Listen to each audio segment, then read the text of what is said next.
It's been a little while since I uploaded a video about this truck. I've got it in my garage at home now instead of at the workshop. Got this welder. I'll be honest, it's been a brilliant welder for the price of it. I believe it was £300, which is not a bad price for a 200 amp welder. So far it's been quite successful, and I just hope it keeps working. Yeah, you can see I've gone for a Australian-y, American-y, but I'm not quite sure what kind of style it is. But you can see the sort of style I've gone for, where I've put the bars going across there, left that bit open.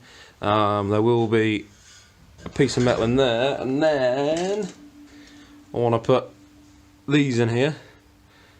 So hopefully 3 of those should fit in there. And then put some indicator lights in these top little corners here. That'll make some nice little lights at the top. I'll be putting just a solid piece of steel there. This will all be steel. The supporting, yeah, you can see there. I need to clean all the welds up, but that's all in there. It's all fancy angles. So the back here, I've chopped it all off. I'm not quite sure, maybe a 30-degree angle. I'm not quite sure what that angle is.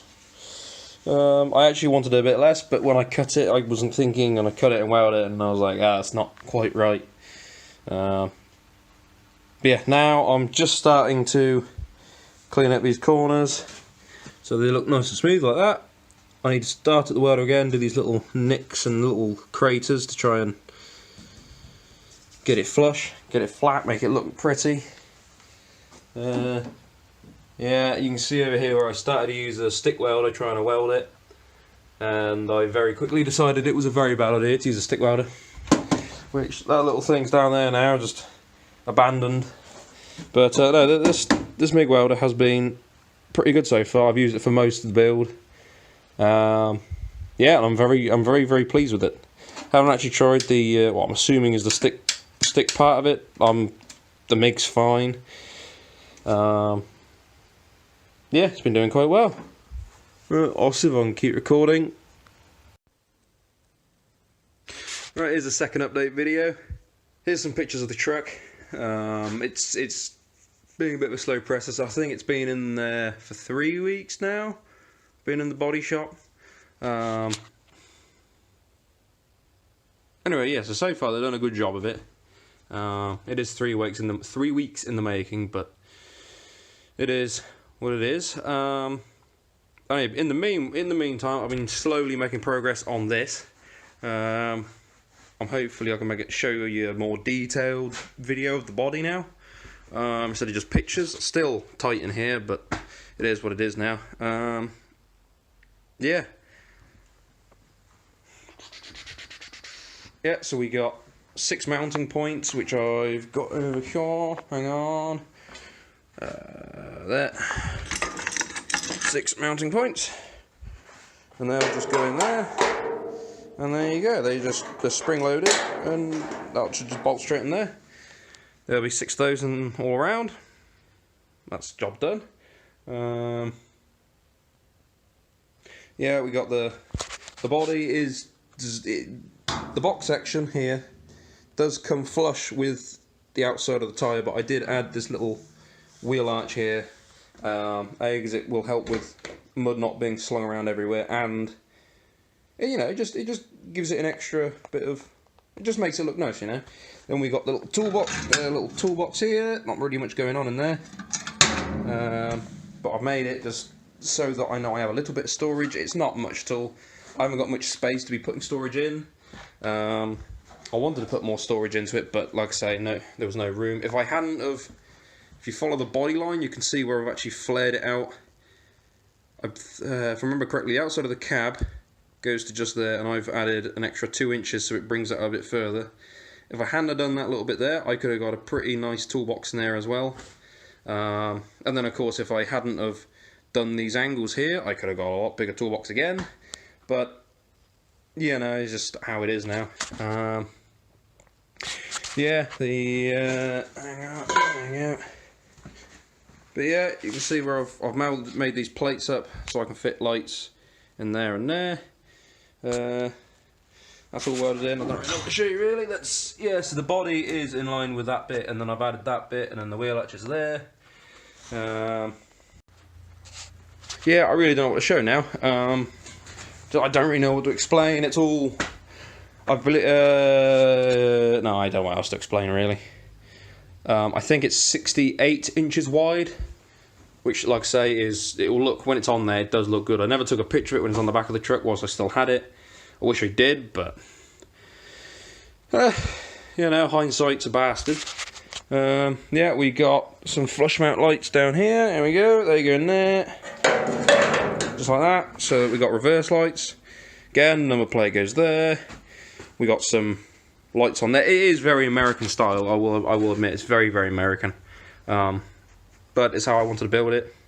I was going to try to do something fancy where I'd cut, well, you can see that line actually there. I was going to cut along there and bring it up here, and in the end I gave up on that idea. I was quite happy just as it is, because if I did that, it restricted on the number plate, the reversing lights, it restricted space, made the leaf springs and all the chassis did then stick out, which I didn't really want. Like this, it hides it all in a very nice, tidy, finished way. Yeah, I know this video's, in all honesty, a bit of a rubbish. But what I can show you actually is the headlights I'm making. Yeah, the headlights I'm making for it are these. I got some pictures with them on, but they're not really that special yet. But obviously they light up around the edges. Then there's a ring just there, and then in the back there's another ring. They're all white, and then that's just a projector. This is some Chinese cheap shit I bought. I bought it probably 2 years ago now. The light was terrible, and I gutted it and I fitted a projector into it because it was a reflector type, which it was not very well made. It's cheap and Chinese. What was I expecting? But it was very good for this exact thing, so I can now fit projectors in there. I got pictures of my other truck with projectors in. These are the old headlights out of the other truck, because I can't find any more of these housings for me to pull apart. But honestly, I'm okay with it, because it means I'm going to have these headlights in, which they look a bit odd now. In the truck, they do look good. They look brilliant. I've got some RGB ones coming for the back, so I can have some, well, whatever colour I like. Obviously on the road I'll have white, but when I go take to shows and stuff, I can set it up to a particular colour. Yeah, I've been running in all my other vehicles these lights, which, yeah, honestly, I can't. They're right. The only problem is that little projector in there comes on with the dip, and it does cause a little bit of glare, but it's not as bad as a lot of the other cheap LED headlights I've seen. This has been one of the best ones I've had, and it's as cheap as any other one. Yeah, just very good headlight. Like I say, there for the pickup now. Yeah, I've now got all the stainless over here. There's the exhaust pipe. I found these lips, spacers, what you want to call them. We welded in so it holds everything in the right position. And then I can put that down the side of the sill, like I said in a previous video about the Cobra exhaust setup. Yeah, so there ain't really much more for you to show you. It's just, it's just so tight in here. Like, I am stood here. I can't get any further back. I'd like to get further back, but it's just too tight. But there's a little bit more grinding and maybe a little bit more welding, but I'm nearly at the paint point now. So hopefully the next video which goes up will be me fitting all the new panels and the interior to the truck. But we'll have to wait and see if that is true. I'm hoping I get the truck back next week, but it's probably going to be at least a fortnight till I get the truck back. Yeah, the only other thing I could possibly show is painting this, but I really don't think that's going to be that interesting. Like, there's plenty of people building pickup beds and painting them. So I might record it, but again, it's too tight in here, so it's just too tight to do it. But I will definitely be videoing me finishing, starting to build back up the truck itself. Anyway, hopefully I'll see you in the next video. And hopefully a bit more interesting than what this one was.